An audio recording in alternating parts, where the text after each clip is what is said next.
the hand, the brothers, when Yosef is somehow they feel they wronged him, and now he's not taking revenge on them or whatever it is there. All of a sudden they become his allies, and therefore they become pro Yosef.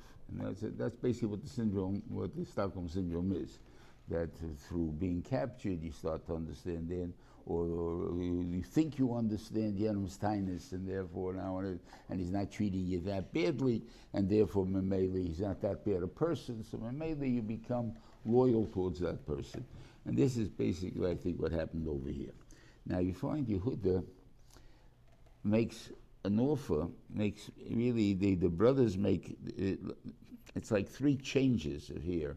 And they're talking diplomatically. You know, one of the concepts of being a diplomat is I'm supposed to be able to tell you I'm going to kill you in a nice way.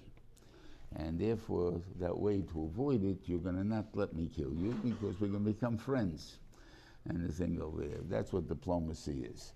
So, according to the Medrashim, they were talking very tough talk here. I'm going to destroy Mitzrayim, and yet it says, "Allah should be Adoni, please." What kind of pleases? This is bash your head in. What kind of pleases over here? Name. There's a way of saying it in a nice way, and the thing with please. But you should know what I mean. I mean I'm going to kill you. That's what it means. Okay. So this is how they're talking, and several offers were made. First, an offer was made that all the brothers should remain avodim together with Binyamin. Yosef turns that down.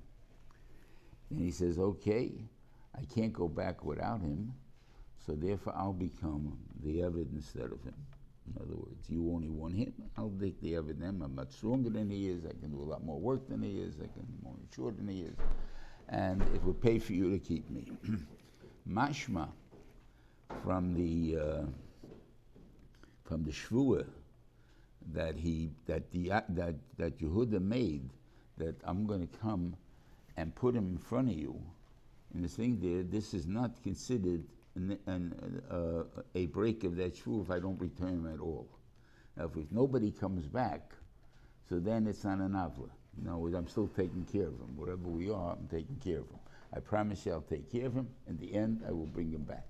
When that time comes, I'll still bring him back. But right now, it's not a break of in the shvuah.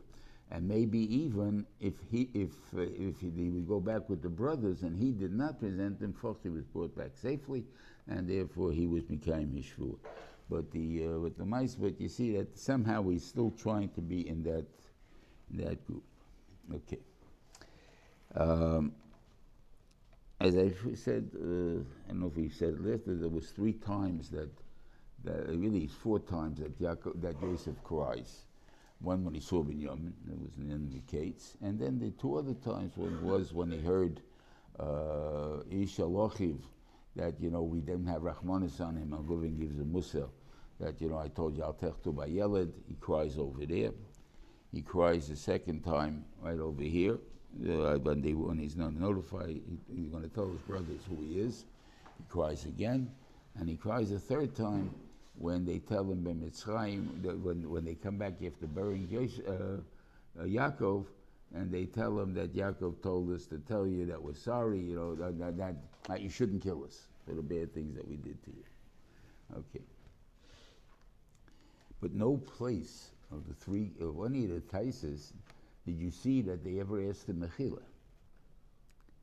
So they came to some kind of realization, and that's what I believe was the charade that Yosef is doing over here. We said last week about the Chalimus. I don't remember. Anyway, by the Chalimus, that there was a difference.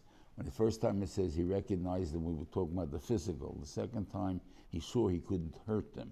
He wanted to hurt them. He wanted to hurt them because he remembered all the bad things they did, and he wanted to bring them back and do it and do something to him, and he couldn't do it.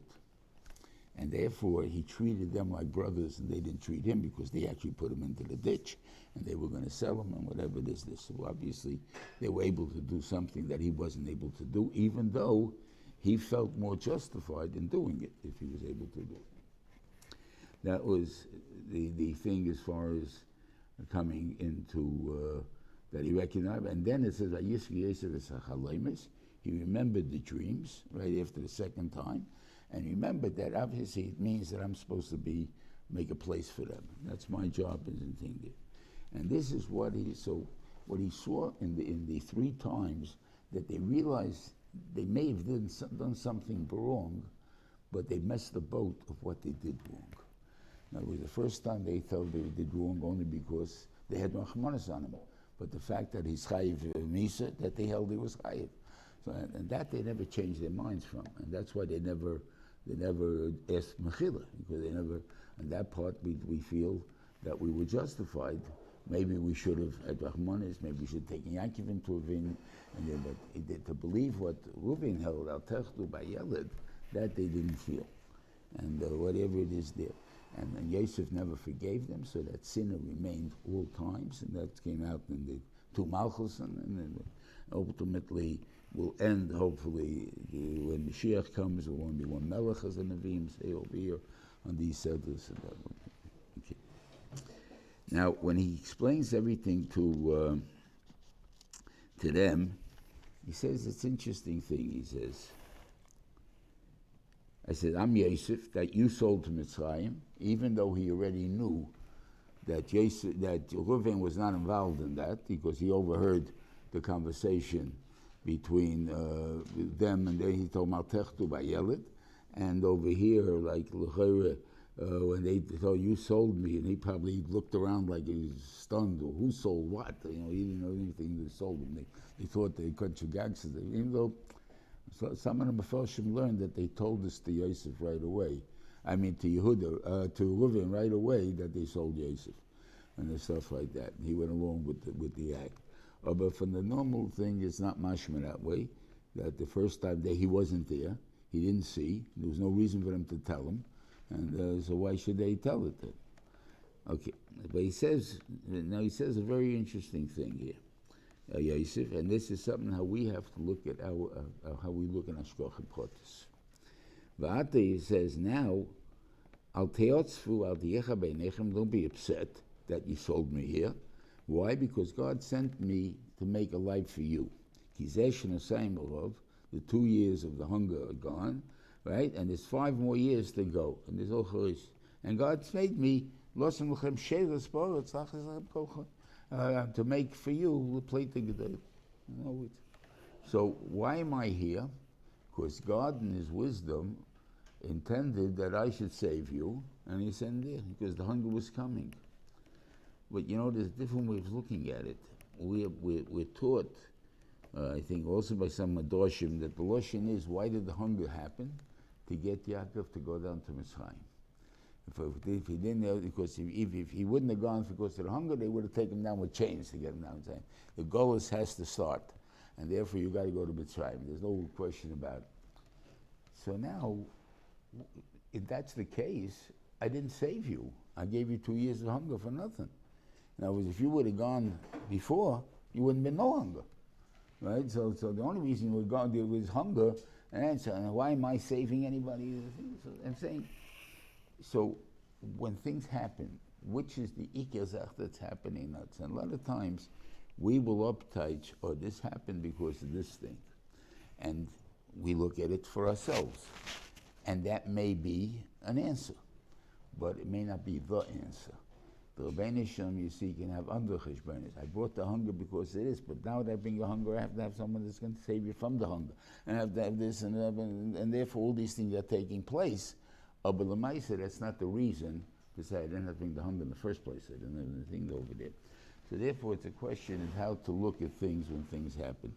And it's important to see Yad Hashem that way, a lot clearer in the thing. And I think maybe he realized this, maybe later years, because you see, in the end of Vayechi, when he tells him again, you wanted to do bad to me, and God, what he called it, to save a nation and stuff, he's not talking about the Jews anymore. He's a Loshen.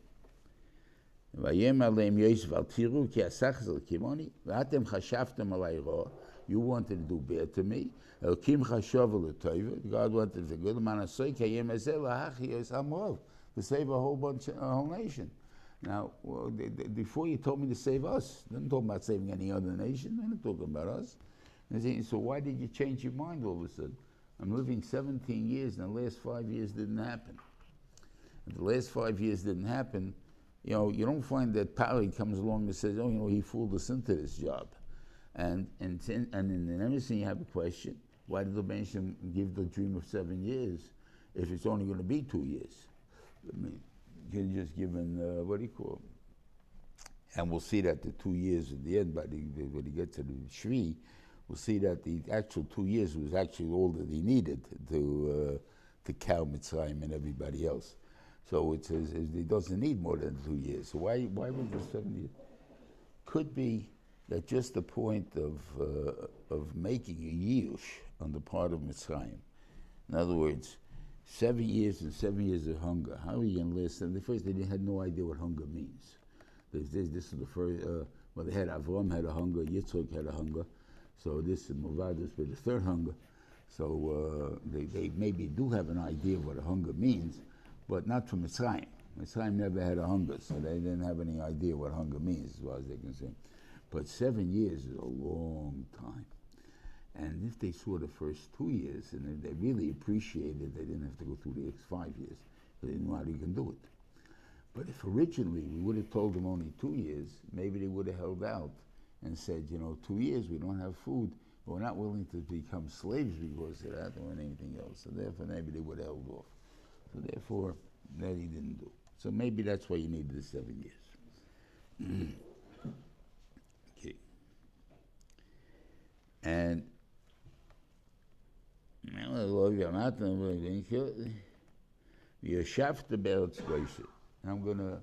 want you all to come down, and I'm going to put you in Eretz Goshen, because I understand you have a big reluctance to come down to Mitzrayim, and therefore I'm going to tell you, I'll put you in Goshen. Goshen really is not Mitzrayim, and whatever there was, Malchus for with you, whatever, who knows what the things are, what the maps are, and I don't understand Rashi here, but the idea is that Eretz Goshen somehow was separated from Mitzrayim.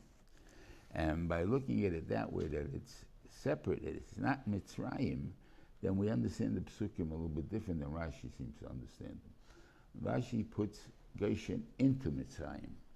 It's part of Mitzrayim. So then when he describes later on that Yosef gives houses or land to the Yidden in Mitzrayim, be'eretz Ramses, mituv eretz Mitzrayim, he says, where is Ramses? Ramses is in Eretz Goshen, right? And when he comes to the end of the Seder, and it says that they took hold of the land of Mitzrayim, and so what's the lashon of the words? Vayeshev Yisrael be'eretz Mitzrayim, be'eretz Goshen. So he touches up where in Mitzrayim? Be'eretz Goshen, in the land of Mitzrayim. And I'll touch a little bit different when we'll get to it. But that's what Rashi tells us. So as far as he's concerned, there's only one country. The country is called Mitzrayim. In there, there's a section called Goshen, but it's far enough maybe from the hub of Mitzrayim that he felt that maybe Yaakov will agree to come down to there, or something like that. But the way we understand it, Goshen is not Mitzrayim. If it was such a good place, why wasn't it settled already? Why was there room for the Jews to come there? So obviously, the plain people didn't come moving there. Why not? We'll see. Okay.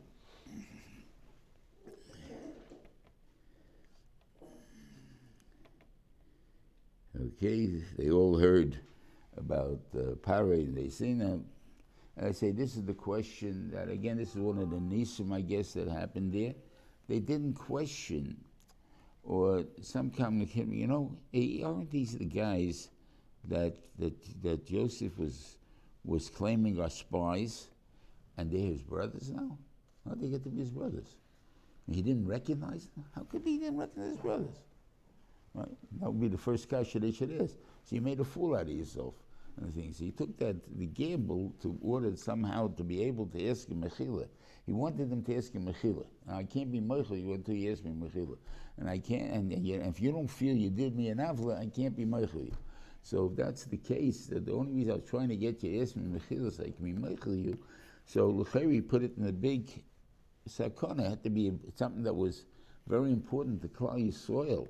And you see, Taka, the fact that he wasn't meichel him is Taka, all the toes we have in the Golos is because it is. Okay. But they're happy if they got one brother, this smart and this and that. What? Who knows what the other brothers are going to bring into this place and this and that. Because he doesn't know yet that as soon as Yaakov sees him, the hunger is going to stop. Okay. If they didn't ask Mechila, then you said they asked him yet, but end of Vayigash is Mechila what they No, asked him? it doesn't have Mechila. That's what the Ben Bechai is over there. So what's that they're asking? We live together. That's that pshat. I think I said. I'll say it again for the fast now. The guys say it in Krishma every night. Amoichel everybody. They're and I know people who say it, and I ask them, "Is that true?" And they tell me, "Of course not." Oh, I'm not moichel that guy. The guy did me all these avos. I'm not going to moichel him. So why'd you say it for? Because they say it in Siddur. Okay, very nice reasoning. You said I was moichel. A moichel means there's no more taina. If there's no more taina, how do you have a taina? That means now you're the chayte. So if you can't be moichel, don't say it, right? But I came to the conclusion there is something you could say. Okay? I don't want them punished. Doesn't mean I moichel them, but I forgive you, meaning I don't want you punished, but stay away from me from now on. We're not buddies anymore. Yeah, by that there's a chiv, and by the Balei Musa they say once you moichel someone, you're supposed to come back in the same status that he was before you were moichel. So in other words, before I told you all my secrets, and I'm not going to tell you my secrets again. You used my secrets to steal my business from me. I'm not going to tell you my secrets. I'm moichel you. I don't want you punished. We were friends for years before that, but I don't. But I'm not moichel you. I mean, it's like if nothing happened. Well, of course it happened. So how do you tell me I want you the same like you were before? But I could do it in the ways of the word of slicha. In other words, we always seem to say. And the Torah says it in the relation by after the Meraglim, the Lashon is Machalti, is Solachti Kidvarecha. Right? The first time by the Egel, it doesn't even say Solachti Kidvarecha. All it says over there is the Rebbeinu Shalom did not do what he thought he wanted to do. He's not quite in Yaakov Yisrael, but he's going to get even with them every time. Rashi points out in Parshas Eikev that when it came, because he gave us the second Luchis on Yom Kippur, that he was said salachti kidvarecha. The word salachti. Now, why are you saying salachti? Say machalti. Shlicha goes for shogeg. It doesn't go for mazit. It's not strong enough for a mazit. So why use one? So what shlicha mean? To describe shlicha normally means the word in modern Hebrew. You want to push through a crowd. When we push through a crowd, we want to get to the other side, and it's a big crowd. The only way you're going to get through is go boom, boom, and then you walk through the middle, right?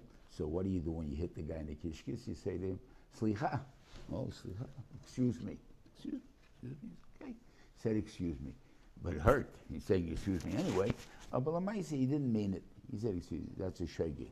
I didn't mean it. I hurt you. I did it, but I didn't mean to hurt you. So I can forgive you. Mazid, I meant to do the Avecha. I intended to do the Avecha. Right? I didn't do it with Tzalochas.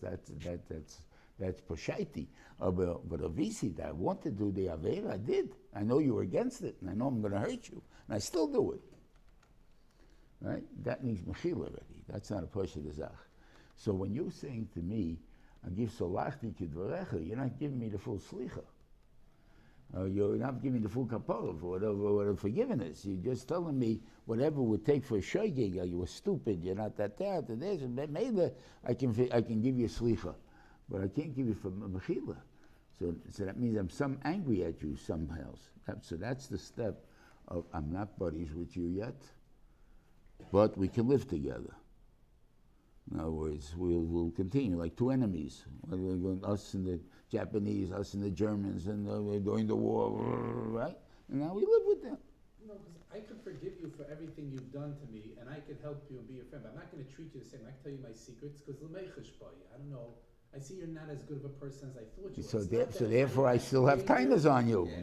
That by definition, I have tainas on you. I have no time. I forgave you. I realized. Yeah, I do have tainas. Yesterday, because yesterday you would have come over to me and said, "You know, I got something to tell you," and I won't do that now. Because I know better. Good. So that made my emotions are different now. Right, but that's. So therefore, I'm not in the same madrig as I was before. I'm not. I get we're not the same. So good. So not madrig. I didn't forgive you. I forgive you 100%. So I'm saying, so that's not forgiven. That's what he's going from you. That's not called mechila. But I can't do it anymore. It's only because I know now. That So good. So that's slichas. I'm giving you a new terminology. That's slicha. Is that a son that I didn't do something? No, I know. I'm not getting involved in that because is an isur on every single hatred. The guy stole my business, made my kids into shkotzim, stole my wife. All of these things are sinas chinam. Only thing that's they allowed to hate a guy if you saw him doing Maisa Elva, B'tzina. And you're the only hate. That's the only thing. It's like in the Rashi and the Shabbos, the Gemara and Psochim. There is no other right to hate anybody. I never hate anybody for nothing. I have good reasons to hate everybody. But Lamaisa, that's sinas chinam. And over here, so here's the same thing. So I'm doing it for whatever it is. Then I want to take away that sinner. I can't take it away. So I'm saying so. Well, how do I live with that? Since you did midah aveira, it's called slicha. That's what I'm saying, because God also does that midah. So we have that midah that's called slicha. I forgive you. I won't punish you. But lemaise, I don't forgive you. We're not the same buddies we were before. Klal Yisrael was in Chayrim for 38 years until they came to Eretz Yisrael because of the Meraglim. It didn't happen that all of a sudden after 38 years. During the whole 30 years, I let you live, so therefore we're buddies? No. We were still in Chayrim over 30 years. But it's not a concern. If someone steals from me, and I won't give him something again to watch for me, because I know he's a ganif, that's a concern to me that I can't do. That's a limit. You can't get more than a slicha. Like, I have to be crazy to give it... But I definitely consider him a ganif. Yeah, but I have so because I said him again, I treat him differently. Right. But he's not a ganif anymore. You forgave him for being a ganif. I forgave him for that, but that's what he has been mitzias. I can't give him something to watch. So then I didn't forgive him. That's a type. I wonder if it's a That's a type of forgiving. Okay. Is that a me for not giving mechil? That's what I want to know. That's a time on me for not giving mechil. I should be. But the Maisa is, I don't think he deserves mechila. So therefore, I don't think there's no time on it. Like in Lashon, there's a mechish boy. It's not the same thing for you. For here, you know, b'mitzias. You're not allowed to talk about the guy that he was a ganef. I'm not talking. Why not? Why not? It's a fact. He was a ganef. He stole. Right now, he's a good guy. So why is it not what's wrong talking about being a ganef? The Torah says you can't. Why? Because you're putting in a bias against the guy automatically. You call him he's a ganef. It's a failure between being Michael and being right. And being just excusing them. You wouldn't be able to include the Kadev Hashdeu is inside. Yeah, but that's a new person. I know the person. It's not Hashdeu. I'm paskening him up. Let's be realistic. That's not Hashdeu. I know he's a blabbermouth. I know he's what you away my secret. So if the brothers would have said to Yosef, could you forgive us, he would have gone to that next level and never looked at him like, because he says, we're 100%, I know it wasn't you, would have happened anyways. Because Ratz in the Eibush. Then we should have been amiss of forgiveness, right? Yeah, absolutely. But he didn't. But obviously he didn't. He still wanted them to feel they did not. And that was his last time. That they never, they never reached that madrega. Right? They blamed it on their father. Asking. And there's a story they say over with Zaidi. I have no idea. The Amin said, but it's written someplace in one of these storybooks or something that there were two people in front of him that had a fight, and he made a shalom. And he told them, the guy said, okay, it's okay, I forgot about it. It's okay, forget it. And they said, no, say, I'm moichel you. And the guy couldn't say it. Kept saying, it's okay, don't worry about it. And this thing did say, I'm moichel you. And he told them after this thing, that the reason we have this Torah is because Yosef was not able to say, I can live with you. I can say, forget about it. Don't be the first thing on your mind about it. You're right. But I'm not Moichel you. But I say the word's not magic beans. I bet you if I say the word, the guy asked me, I'm Moichel him, right? And I say, yes, I'm Moichel. The whole thing is so then I told you, because if you don't, then you're the one that's going to burn for it. I still treat the guy differently. No, you won't. That's what I'm telling you. You can't say the words. You can't say the words. Everyone's always asked the guy before, And you say the words yes, or they come over and you say, Meichel, and that you say, yeah. So that your asking was not an asking, and my answering is not an answer. You didn't ask me to be Meichel you, and I didn't answer you to be Meichel. But if a guy comes seriously, come over to you and say to you, I know I did all these avos to you, I'm asking you to be Meichel me now. And you say, it's okay, don't worry about it. I will never do You'll it never, again. you'll never do it again. And you still won't say the word I'm Meichel you if you're still upset about it. If you're not upset about it anymore, you saw good things happen for it. You may be going to a different business. I became a billionaire because of that. And I said, and I'm going, I should go, okay, good. So I'll give you then your cup school on that. But where I think of you the same way, you're the same rotten bum that you were before, like, what am I going to be Meichel you for? Anyway, so bring down, I want you to come down to Mitzrayim. Now, okay, so they want to kill it. Now, we see an interesting thing. I think it's interesting. In other words, we have a Agada that says that Yaakov Avinu, that Yosef sent a secret message to Yaakov that he's still Yaakov, that he's still Yosef. How do you do it? Vayar Yosef, Vaydaber is called Yosef Shadiba Earlium. Vayar is Hagolis, Sholach Yosef. What is Yosef? That the last sugi that they learned together was Egla Rufa, and therefore remember he's still remembering Egla Rufa for 22 years. You're still remembering that we learned Egla Rufa together. So then you Baruch Hashem. I'm coming down to the thing there. Who sent the Hagolas? Not Yosef. It says over here, and by Yamapar Yosef. Tana it doesn't say here what first thing.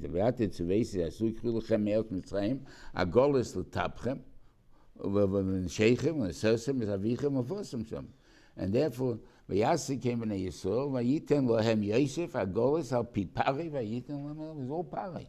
Had nothing to do with Yosef. So why are you saying that Agolis I should Sholach Yosef? And it's not there. There's nothing to do with it. So you got to say that somehow, just like we talked about diplomacy before, you're middle of you're the subservient.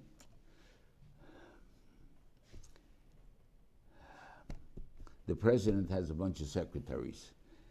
The president of a country, the king of a country, has a prime minister. Now that prime minister is fed to run the country. That's his job. Obviously it's the melech or the president that's doing it, but the job, the day-to-day job of how to do it and everything else is done by these people.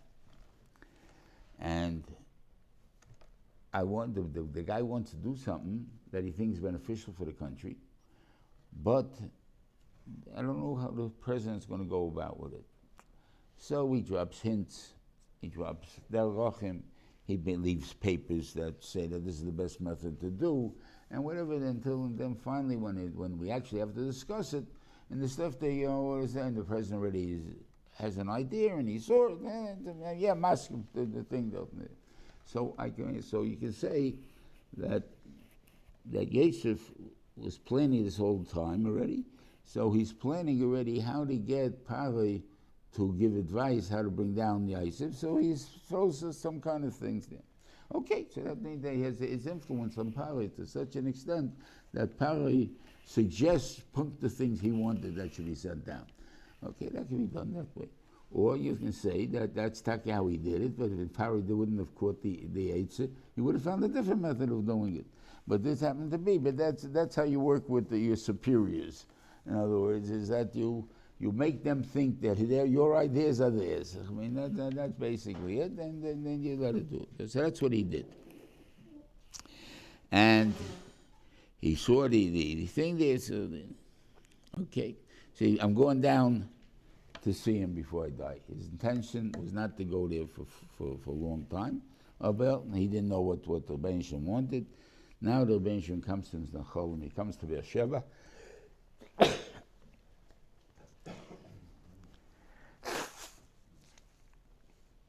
And the Rebbeinu Shem comes, so first let's see how it goes. Vayem Yisrael. Who saw the Agolis? I guess it didn't say Yaakov saw it, but it said that he didn't believe them. So it says it's still going on the name of Yaakov. After he saw the Agolis, he became Yisrael. What's the difference between Yisrael and Yaakov? We call it Bnei Yisrael. We don't call ourselves Bnei Yaakov. Why don't we Bnei Yaakov? Because Yaakov is the weak name of Yisrael. In other words, whatever weak name means. And that's under, I have no kindness on the name of Yaakov, but it's the weak name. Yisrael, that's strength. Okay. So when he saw it, he became back the way he was before, so he became Yisrael again. Vayisa Yisrael v'chol asheloi. Yisrael is traveling to Mitzrayim. Vayavei be'er shava v'yizrach v'zvachim. Okay. Vayem elikim yili Yisrael balayla. B'maz halayla. He came to him as a cholam. Vayem Yaakov Yaakov. And he didn't say to him Yisrael Yisrael. He said to him Yaakov Yaakov. Now Yaakov is sleeping here, and he's getting a nevuah, and it says Yaakov Yaakov, and he answers Hineni. What does he expect? It's not good news. It's the news of, like the Mashkiach used to say, you know, whenever they tell me don't worry, that I know I have to start worrying. You know, they think, oh, don't worry, it'll be okay. And then I worry, okay? Don't be afraid to go into Mitzrayim. I'm going to make you a big nation there. And I'm going down with you in Mitzrayim, and I'm going to bring you up. Aber, you're dying in Mitzrayim. You're going to die there. And only you're coming up. The rest of the people are staying there. And they're going to stay there for hundreds of years.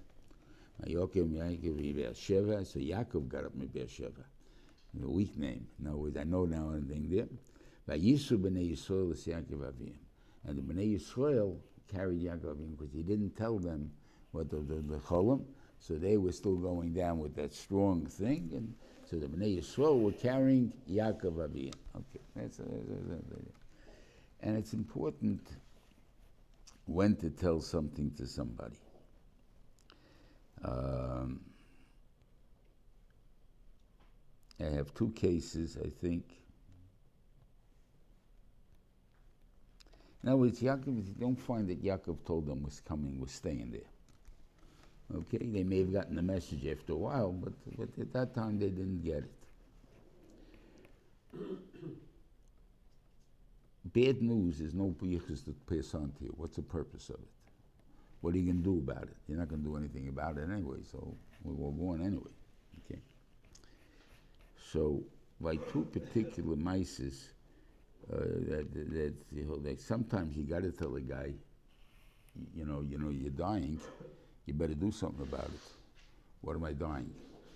You have to be mitzvah your basically. And also, maybe you want to do tshuva. Maybe you do things that you want to say vidu, you want to say that. So I got to tell you you're dying. But I don't want to tell you you're dying in a way that make you die faster. In other words, inu adin. They're not allowed to tell the guy bezdin. Even when they passing up the guy misa, they got to get the fastest to the beis haskila as they can go. They have to have a recall method, that they had the fast. Now we have the telephone or whatever. But that time you had the fast horse. That again, that stop. You know, we got a good this whatever something came. But normally we got to do the punishment right away. I happened to be in Eretz Yisrael. They had a Turkish court. From this Turkish court, it's in the old city, in the Arab section. The Yovs looks to Harabayas. And you actually can see the only place that Mamish is higher than Harabayas, and over there, they think often that you can actually look down into, they see the Arabs talking about outside their mosque and all that stuff. You can even hear the conversations if you listen correctly. It's so they had the judge. It was a Turkish courthouse. The judge sat over there, like in hired. It's like in a niche in the wall. They made a hole for him where you put a seat like a throne. And they had a marble floor where the lawyers are. Then you have like 3 steps down and like a canal, like a ditch going through there. It wasn't running with water, which usually had water in it. And as soon as the judge would say Misa, they would take him down the 3 steps and chop off his head right over there. They didn't bother taking him out. And that was an Indian of telling you, you're going to be hung by the neck in 6 months from now. You got 6 months to worry about it and think about it and dream about it, and you get sick about it. And when you tell a person you got 3 months to live, That's how they live, because you told them they're going to have 3 months to live. So I'm not supposed to tell the person that. So I'm not supposed to tell the person that. How am I going to tell them to do tshuva? Okay, so first let's think about the person who has everything in order. He's like, well, Baruch Hashem, he has the tzavoy in order, this in order, and that. So that guy for sure you don't tell anything anymore. Just a question of the vida, we'll talk about in a second. And then a second about where abortion, it's now become a way of doctors claiming we're honest, we're moral. We tell a woman, the kids you're carrying in you are all sick, and they're all going to be sick for the rest of the day. They're going to die, you don't have no kiem, and what is it? And therefore, what? We recommend you abort them. So you abort them, so you have no more problem. So good. But what happens if abortion is not an option? Then you're just scaring me. Okay? And I know of a person like that happens to be a very smart person, big, and who the doctor said abort. Because there's a chance of being,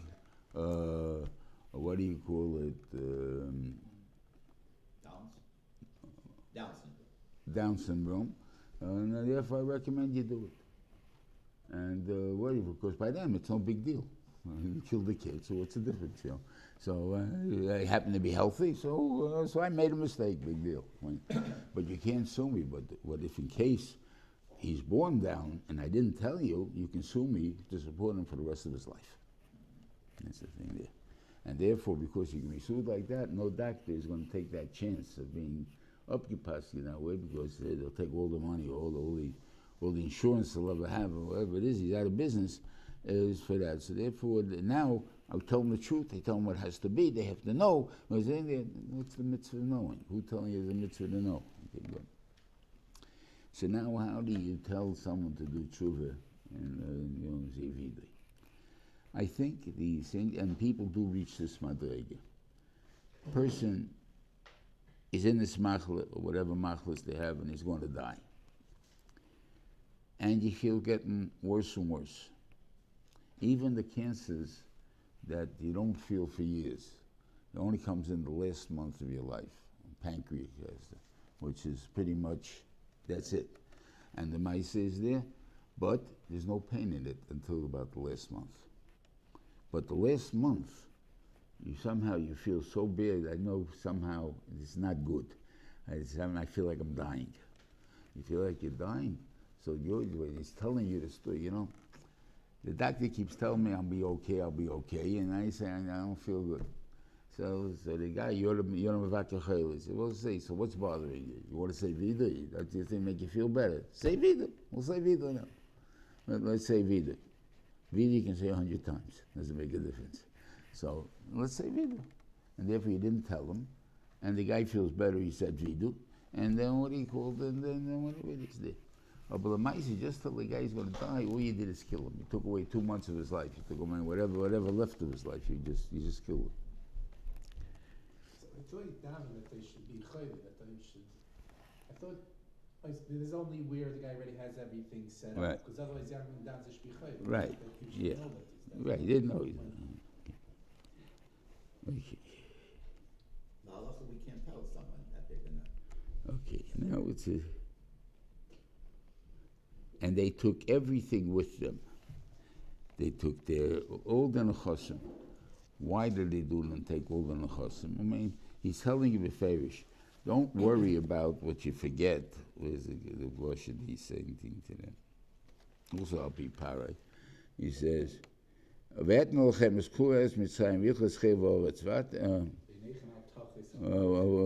tells them, don't worry, you got everything you want. So why did they bother taking the sheep and the cattle and the things, and then why you do it for?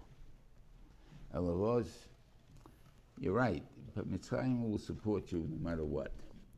But I want you to be independent, because even if you set up a community that, that we come in, we're moving into Mitzrayim, we have to have suppliers. I automatically have to have contact with the people of Mitzrayim. And therefore, to minimize that, in order that you shouldn't influence me, is the idea what do you call it, is you have everything you need, so you don't have this problem. And you think a lot of things, there are really no kosher things.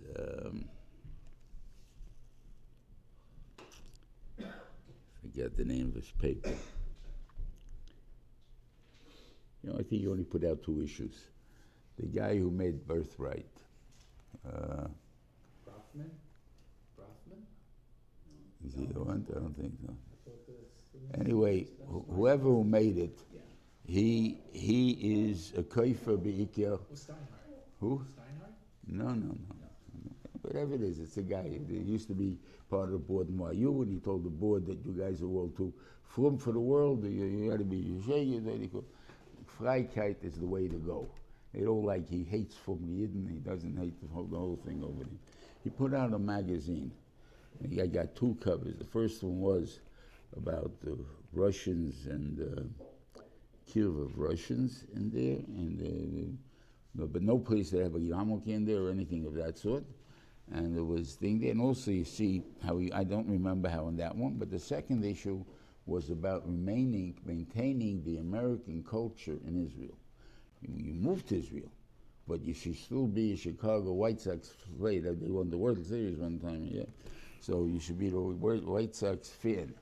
And they have these people wearing White Sox uniforms, living in wherever it is there, and what's the purpose of this?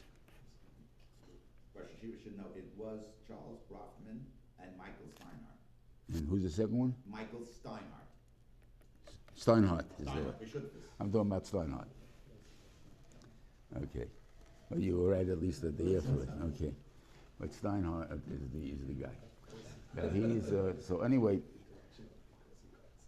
So he wants this. He wants us to keep the culture of Mitzrayim. The only thing that we celebrate is that we got rid of the culture of Mitzrayim. We remember the Yom Tzeischem Mitzrayim. We don't remember the day we became free. We became free according to the Gemara on Rosh Hashanah. At 6.5 months before we went out of Mitzrayim. So that wasn't because of freedom. And the way I'm reading the 4 cases, this all for the future. The 4 cases are that we reached the Madrig of America. What's a Madrig of America? When I was a kid, I was thrown out of the Capitol for wearing my yarmulke. You're not allowed to wear a yarmulke in the cover. I remember this is the Meister. We were there. We were visiting Rabbi Kaufman. That's Heshi Kaufman. That's Eli's father. We came in here and Mendel, his brother Mendel. It was the year of my bar mitzvah. It was 1950. We're down in the Capitol, and we come in the Chatchila in the representative part, and you go in Washington, you're not going to see the Capitol. So, okay. We're in the Capitol, and they tell we saw where John Quincy Adams was sitting when he was able to spy on the other guys. And then we're going across to the Senate side. By going across, you got to pass the main entrance. The main entrance has a cop. So as we come past him, he says, "Get that hat off your head." I don't want a hat. Well, yarmulke is not a hat. Okay, maybe he don't know the difference between a hat and a yarmulke, but I know the difference. So it's not a hat. Get that beanie off your head. I still remember the words. I'm saying that. I said, I can't. This is my religion. Get out of this building. What it means is you're entitled to be a free citizen if you wish, but you be as a goy. And you should know, Ad Hayom, I don't know if they passed this law for her, or what the Republicans are going to do if they did pass it for her. What's, the Arab from Minneapolis, told you she wants to cover her hair. They're not allowed to cover it. In the Congress itself, is sitting where they are, the people in the Congress are not allowed to cover their heads. And the thing over there. That's the law. And that law they didn't repeal. But when they repealed the law somewhere around 1980, 1990, somewhere around there, now you have guys wearing yarmulkes appealing for the Supreme Court. Before this, doctors in hospitals, yes, but years ago they couldn't be. You couldn't even go into a public library with a yarmulke on your head. Now, why didn't they kick you out? Because they were all Jews. The people that was east side of a place, so therefore they didn't throw you out of the library. But when Menadin, they had to throw you out. Okay. You want to be a citizen of the United States as a guy. When did they change? They changed when the Punjabs came here, and they were not taking their turbans off, no matter what. So they gave it to them.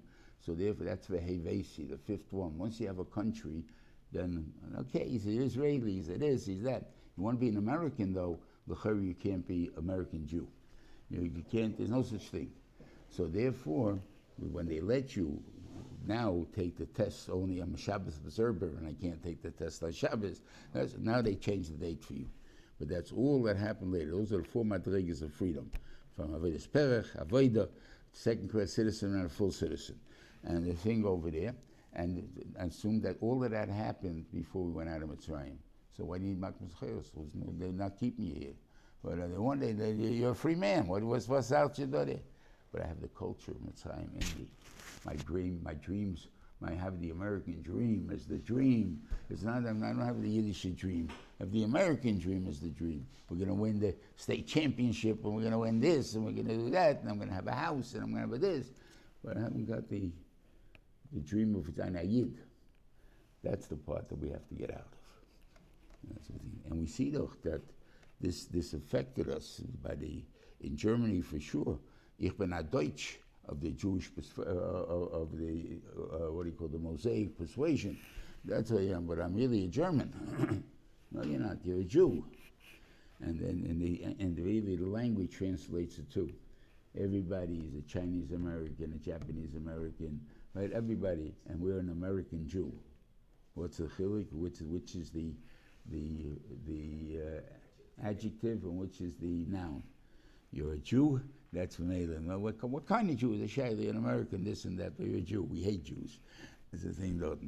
A Goyim, we're Americans. We love Americans. What kind of American? I'm a Chinese American, a graduate American.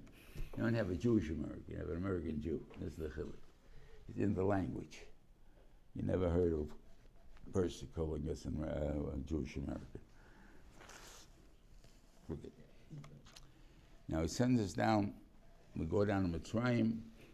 And ultimately, you know, if you count all the names and count all the people, you have 69. You have 69 pratim and 70 kailu. Who's missing? Yocheved. She's buried. She gets born as we go into Mitzrayim. In other words, the thing there. So therefore, 70 came to Mitzrayim, and Rashi brings it down by the first part that there were 32. There were 33 kids. What's the Lashon Dorten? Eilu b'nei Leah. Is in a Eilu ben. I don't know if Leah is there. Eilu b'nei Leah asher yodu l'Yakov b'padan Aram v'yesdina b'ita kol nefesh b'no b'noisav shloshim v'shalosh. And if you count them, it's only 32. When was the last time you ever counted the names? Never happened, right? So, unless it's a guy that's a reingetan in mamish, every word, every letter, everything, he don't even know Chumash. There ain't many king cup. The Chad said every week, but you don't know Chumash. So, okay, so until I actually sat down and counted them, I didn't know they're missing.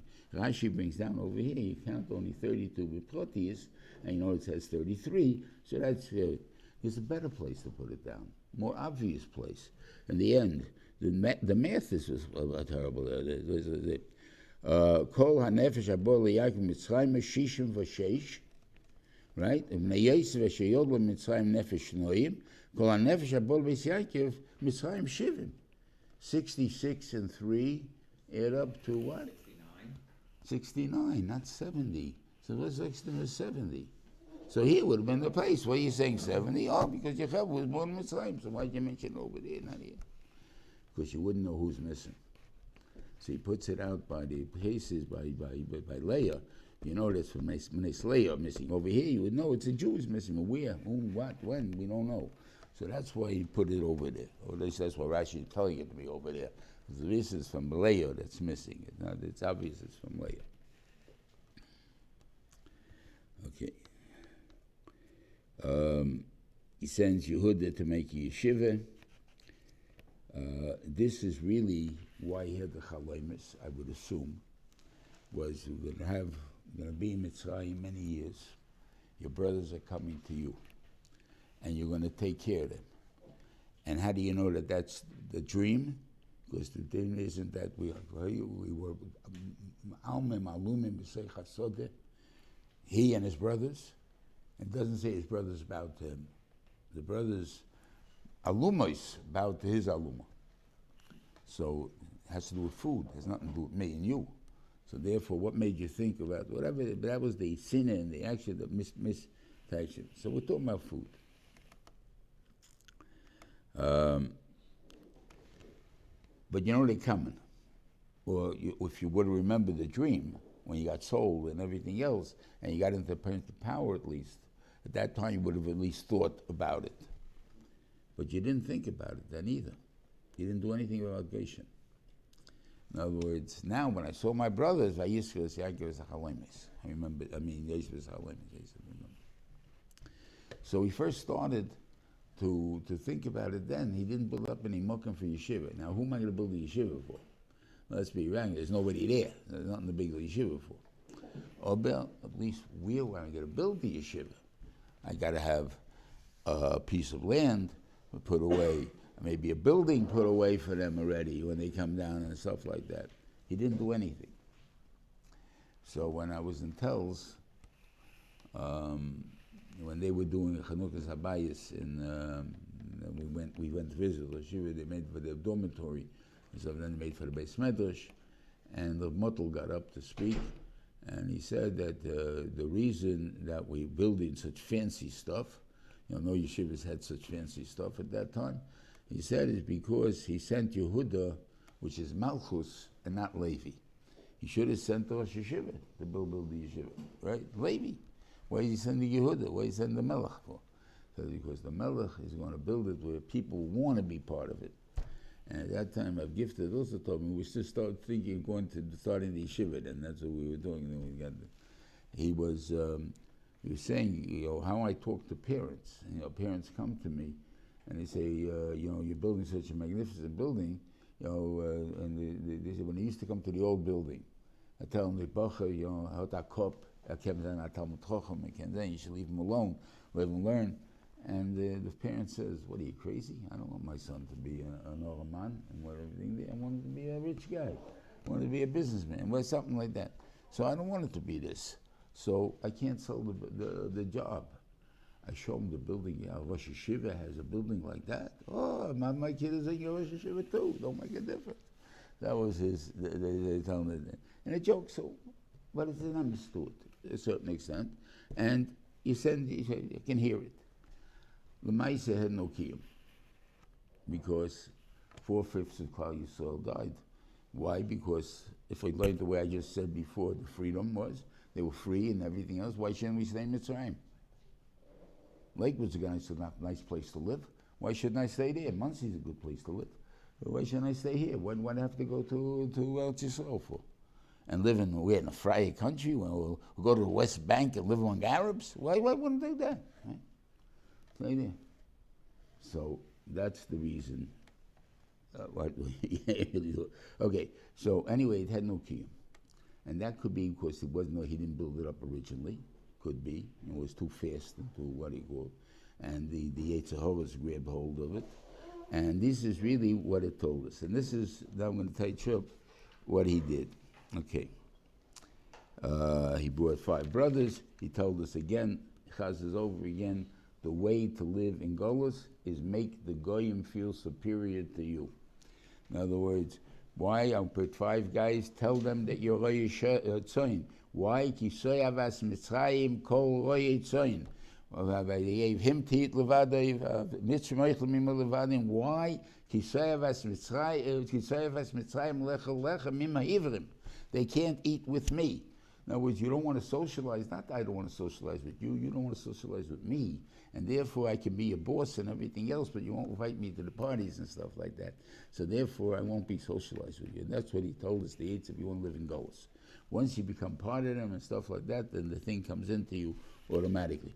Although the other is to stay away from them. So that's what he told them what to do and fine. And how did Pali want to counteract that? Again, Vayeshiv Yosef Esaviv. There's one person I don't even know how to translate. The Targum is no better. Okay. Vayomer parallel Yosef. All right, your brothers came to here. Eretz Mitzrayim lefanecha he b'meitav ha'oretz ha'yishes avicha v'esachecha.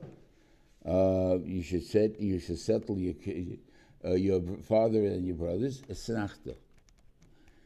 Yeshvu be'eretz Goshen. Who's Yeshvu?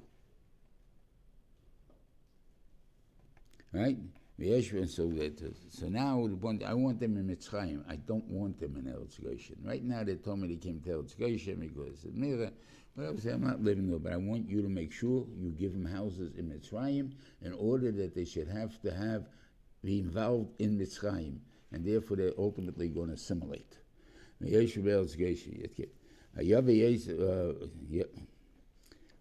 So what do you say over there?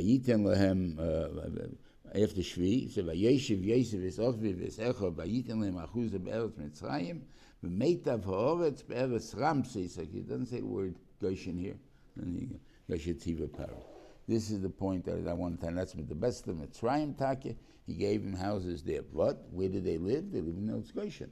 They still did, but that was the weekend house. The business house, the weekday house was in and they gave him fancy houses over there. Okay, and this is the way they did, and they came over, they took over the land. It starts with the Mitzrayim. In 2 years, he took away everything they had. They now avodim to Parim Mitzrayim. Before then, what basically a king was an equal among, let's say, how do you have the Pope? First among equals. Now there's really only bishops, but I'm the Bishop of Rome, so I'm therefore I have a shtickle highness and you. That was the way it was. We were all equal. We were all dukes, counts, whatever we are, and we elected one of us to be the king because we need somebody that's going to fear the country. So we said whatever it is there. But you had people that were stronger than the king. You had people, vassals, that were stronger than the king. See, the Duke of Normandy became the King of England, right? And the thing and that's what he took the Rishonim over to England at that time. But they were lived in Normandy. But he was stronger than, and then they have wars between the King of England and the King of France. But he's still Duke of Normandy. I mean, no Normandy, but he's England. Okay. So sometimes you say the word, I am England. I am this. That means I own everything. Till then, he couldn't say, I'm Mitzrayim. I'm Pari. I'm the leader of Mitzrayim. But after he bought everybody, he owns Mitzrayim. There's nothing that he doesn't own. He owns all the land, he owns all the people, he owns all the thing there. He owns Mitzrayim. I am Mitzrayim. And that's a different type of talking about. And the ikar is that what we did, Be'eretz Mitzrayim, Be'eretz Goshen, so what I touch up this pasuk, the last pasuk, this way. Vayeshiv Yisrael Be'eretz Mitzrayim, where? Be'eretz Goshen, like Rashi, that made the Goshen into Mitzrayim. Now, it was Goshen, should have been Goshen, and Mitzrayim was Mitzrayim, but because they assimilated to that extent, they made Goshen into Mitzrayim. It's a seder that has no end to it, and the reason he said because this Lithuanian shall be swerved from the Golas. I don't understand. It says Vayichi Yaakov. Next words, Vayichi Yaakov. Yaakov is alive. So what do you mean he's dead? He's not dead. So why do you start the next seder with Vayichi Yaakov? Should have started the next 12. Put it over there. We would have stopped the seder. Would have been a good thing. Okay, would have been at least come out this message. No, this is where they became there.